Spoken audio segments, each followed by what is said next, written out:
Hello and welcome to Nancy Graham, the Space Ranger. My name is Brian Sexton and this is going to be chapter 35. Now, if you haven't been following or has just clicked on this episode, the story's a little bit long in the tooth now to do a recap. So if you do like it, please, by all means, jump back to the start and see if you can follow it through. And if you have been following, thanks very much. So no more messing. A hen, a daw, a tree, and away we go.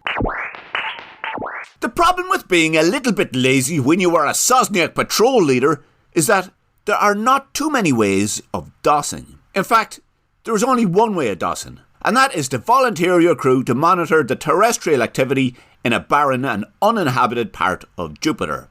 Which is why Sosniak patrol leader Flumberdink Garachnal volunteered himself and his crew to watch over the barren and uninhabited Canclonic expanse. Now, the problem with volunteering your crew to monitor an area where nothing ever happens is that they can become quickly bored, and then demotivated, and then belligerent, and say things like, "I will in me hole," when you order someone to close the anterior cargo door of your rocket ship, or "Stick that record up your arse," when you say you will record the belligerence. Still, it is a small price to pay for a quiet life.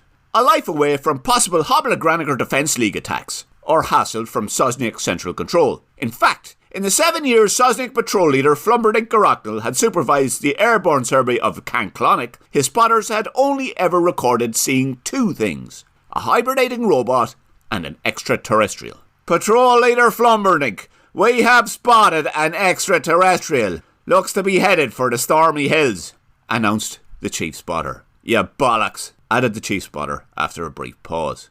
He wanted Flumberdink to be sure of how he viewed his patrol leader. "I'm going to pretend I didn't hear that last part," replied Sosniak patrol leader Flumberdink Garachnal. "Well, then I'm going to pretend I had to repeat what I just said so you did hear it." Flumberdink paused. His vocabulary temporarily failed him. "An extraterrestrial?" he asked, after a short but mildly tense silence.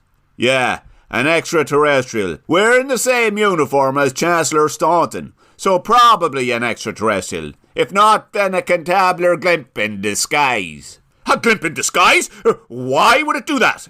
"Ah, glimps are always disguising themselves. I heard of a glimp that disguised itself as a glimp, sir." "Are you trying to be smart?" "Probably best if one of us is. Are you going to go and detain the extraterrestrial or not, Flumberdink?" "Hang on," said Flumberdink, before initiating another short moment of silence. He filled the silence with the realisation that capturing an extraterrestrial would be a pretty big deal in the eyes of the top brass at Sosniak headquarters, and that after 7 years of dossing, there was the strong chance that he, along with all his crew, would be promoted, or at the very least rewarded, for one brief evening of activity. "We should apprehend and detain the extraterrestrial," said Flumberdink finally, "and then plot a course to Sosman City, and then radio Central Control to tell them we have apprehended and detained an extraterrestrial, and are returning to Sosniak City, and, that the extraterrestrial has admitted to being the commander from the second human interstellar craft, and has an extensive knowledge of physics, and is happy to reveal this knowledge to Sosman himself." The last two parts of the dictated message were at best optimistic versions of what may or may not have been true. The chief spotter knew that, but didn't really care one way or the other. He nodded, muttered the word twat, and then went about gloomily carrying out his instructions, which involved getting the pilot to set the rocket ship down on the narrow, windy, shingled path European Space Agency Mission Commander Catherine Bishop had been following through the area of Canclonic expanse known as Shan Laba Feisteen, and sending a party of 3 Sosniak guards out through the already open anterior cargo door to escort the extraterrestrial to the brig, which was, in itself, no small deal. But fortunately for the spotter, he had delegated the task, and left the subsequent wrestling, screaming and kicking to the guards, who dragged the unwilling Catherine Bishop into the rocket through the open anterior cargo door and into a detention room adjacent to the cargo bay, and hearing patrol leader Flumberdink Garachnal say, "Hey, close the anterior cargo door," and telling patrol leader Flumberdink Garachnal, "Do it yourself, you lazy streak of piss," and then listening to the patrol leader complaining to the guards that the head spotter was getting cheeky and would be reported to headquarters. The chief spotter then escorted patrol leader Flumberdink to see the prisoner, which involved standing in front of a mesh open wall on one side of the rectangular detention room and pointing to European Space Agency Mission Specialist Catherine Bishop and saying, "That's the prisoner, Flumberdink." Sosniak patrol leader Flumberdink Garachnal then joined his less than jovial chief spotter in front of the mesh open wall and was asked, Who the hell are ye people? What's going on? By the prisoner. Now, these were the two foremost questions European Space Agency Mission Commander Catherine Bishop had. Her circumstances had changed rapidly over the course of roughly 2 minutes. It was late evening. She'd been headed for low hills along a shingled path on an exposed rock boulder-strewn plain, away from a homicidal but now hibernating robot. The 3 travelling companions she set out with had mysteriously disappeared, and had been replaced by a strong but brief eggy smell on Jupiter. The rapid change in circumstances involved her being bundled into an alien rocket ship by 3 light blue uniformed humanoids, and placed in a small square room with a shiny white metal bench to sit on. The interior of the rocket was lit by dim recessed white lights. One of the walls had a grille that opened into a large room filled with a messy collection of half-opened boxes, and about a 4-metre wide hinged door that opened down to the elements outside. Directly outside the grille on one wall of her room were 2 male humanoid extraterrestrials. One was tall, sleepy-looking, and said, "We are Sosniak Patrol 45381B, Clonic detail, and you are being transported to Sosman City as a prisoner of the great Sosman Borkstapel." The other humanoid was smaller, rounder, and shrugged and nodded half-heartedly in agreement as the tall, sleepy one spoke. Catherine thought for a minute. She tried to take stock of her situation. She had been, for the most part, unhurt by the struggle to detain her. The craft she was on appeared to be moving quickly. She looked out the open 4-metre wide door and could see the planet's surface below her change from exposed rock to low hills to open grassland to thick purple forest canopy. There was nothing in her European Space Agency training or extensive knowledge of the solar system that would help her identify where she was. Why is Sosman Borkstapel great? She asked finally. It probably wasn't the most urgent thing she needed to know, but her rapid change in circumstances had left her confused and looking for any information that might help explain what was happening. The 2 humanoids nodded lazily in unison and shrugged. "He invented the Snoragumble," said the tall, lazy-looking one. The smaller one shrugged and rolled his eyes. Catherine sat down on the metal bench. "Do you have a toilet?" she asked. "Just go on the floor if you have to," said the tall, lazy one. "The first spotter will clean up the mess." "I will in me hole," muttered the smaller one. Catherine thought about her business, and then decided she could hold on for a bit longer. She then thought about the business of the humanoids who captured her. They seemed less than enthusiastic about that business, whatever it was. The pair walked away from the mesh and towards a small door at the opposite end of the room of messy half-open boxes. This meant the open large door at one end was to Catherine's right, and the 2 humanoids were walking away to her left. The gate was loped, slow and lazy, and was a marked contrast to the object that shot in through the large 4-metre wide hinged door.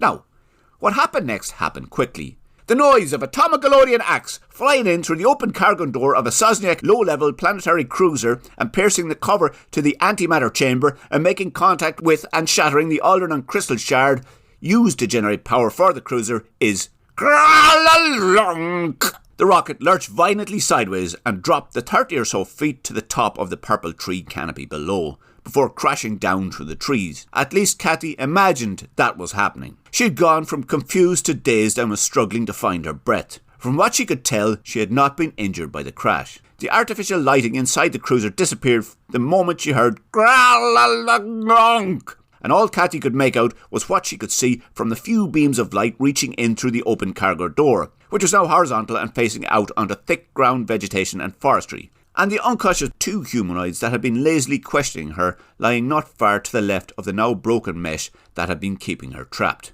"Come out, ye Sosniak scumbags, so I can kill ye!" yelled a voice. "No!" came several muffled replies from deeper inside the broken rocket, somewhere to Cathy's left. A lanky figure in an orange boiler suit clambered through the open door and into the twisted mess of metal that was now the rocket interior. Cathy watched as the humanoid darted past and further into the rocket. There were several groans and screams and then silence.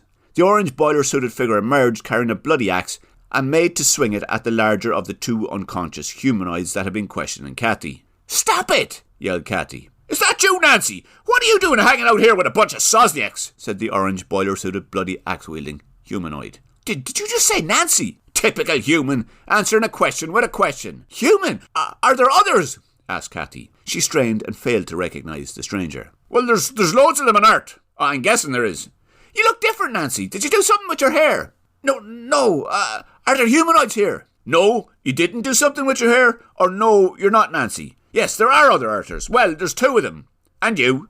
Unless you're Nancy. Don't know, I've had a good look. You do look different. Did you say Nancy? Yes, Nancy McGinley of the European Space Agency on Earth. Though we call her Good Aim, what with her skill with the crossbow. Where did you meet her? I met her in the Forest of Proverbs, said the orange boiler-suited stranger. I could have sworn you were Nancy. You have the same number of arms and all. My eyesight must be going. Though I did take out an alder and crystal shard through a solid wall inside a moving rocket ship with the throw of an axe. So not too bad. Although those Sosnick muppets did leave the cargo door of their rocket open. Still, you take your chances when you can, don't you? Catherine blinked. Nancy and who else? You said one more. Bart McMorrow. The pair of them wanted to kill Sosman Borkstapple. That's why I'm surprised you're hanging out with the Sosnicks. What with you being a human and all? Well, I'm probably exaggerating by saying they wanted to kill him. They weren't friends with him though, and that's good enough for me. So, you see, if the truth be told, I was pretty disheartened about the Hobblegraniker Defence League. Ever since that row with Morkador and Myacht over the travelling show about the Dragon Barden split us up.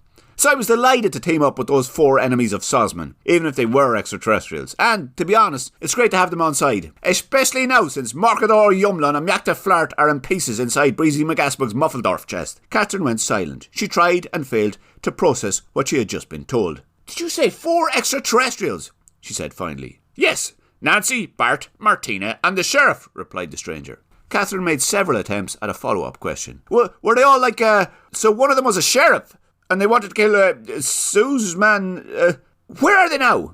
Her efforts were rewarded with a question. Who? Bart, Nancy, Martina or the Sheriff? Cathy was about to reply with all when the stranger said, It's hard to know where Bart is because he went off in a huff with the ladder of insignificance. He could be standing in here with us right now and we just wouldn't have noticed. Although I'd say that's unlikely. Hard to know where Nancy is. I thought for a minute she was you, but the last I knew, she headed away off in the labyrinth of Chunticle yesterday morning. But anyways, the Sheriff has formed an underground army of darkness.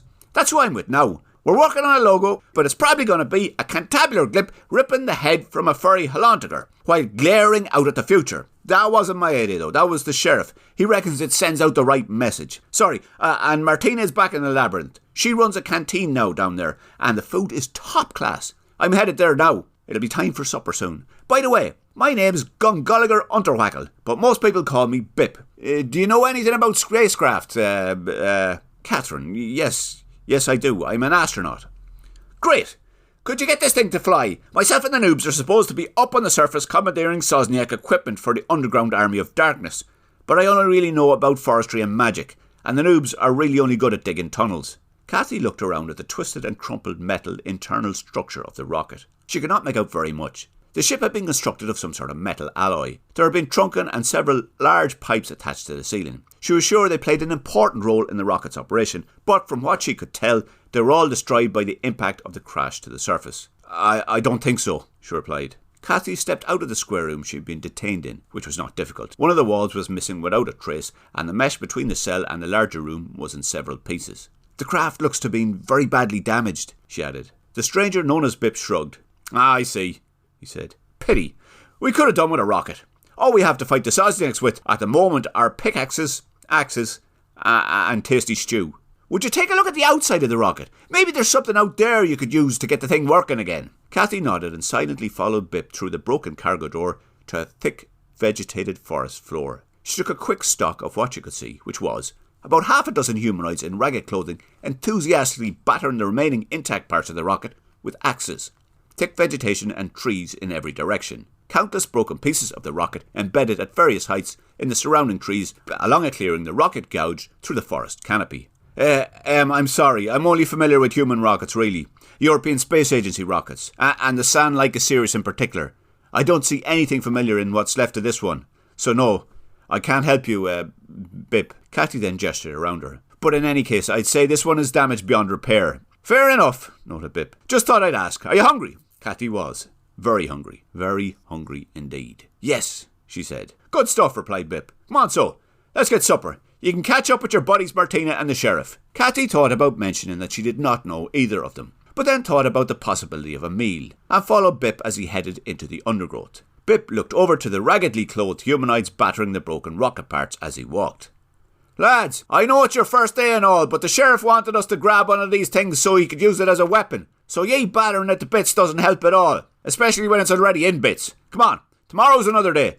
Follow me in this one back to the labyrinth. Martina will probably have supper ready. Bip then holstered his axe and leaned in towards Cathy and gestured at the noobs. They had ceased bashing the broken Sosniak rocket parts, and were now proudly marching over to the small gap in the undergrowth where Bip and Cathy were walking. Those lads might look like a bunch of idiots, but mark my words, they'll make a great army one day, so don't steal any of their stuff. I won't, promised Cathy. And that was it for the late evening of the 5th human expedition to another planet. A wrecked Sosniak patrol rocket, a homicidal robot, a witch, European Space Agency mission specialist Bart McMorrow, Nancy Goodame McGinley, supper, and the last remaining copy of the Book of Bongerlung, adrift on the Sea of Uncertainty, on Jupiter. Okay, thank you for listening once again, and if you stuck with that, fair play. In the next chapter 36, we'll have a throwback to the sort of the real story, or the backstory to this, and it's because the story is written on a 9-beat rhythm, so it's going to be 56 chapters in total, and a throwback every 9 chapters, if that makes any sense, if any of this makes any sense. But anyway, thank you for listening, and chat to you in 2 weeks.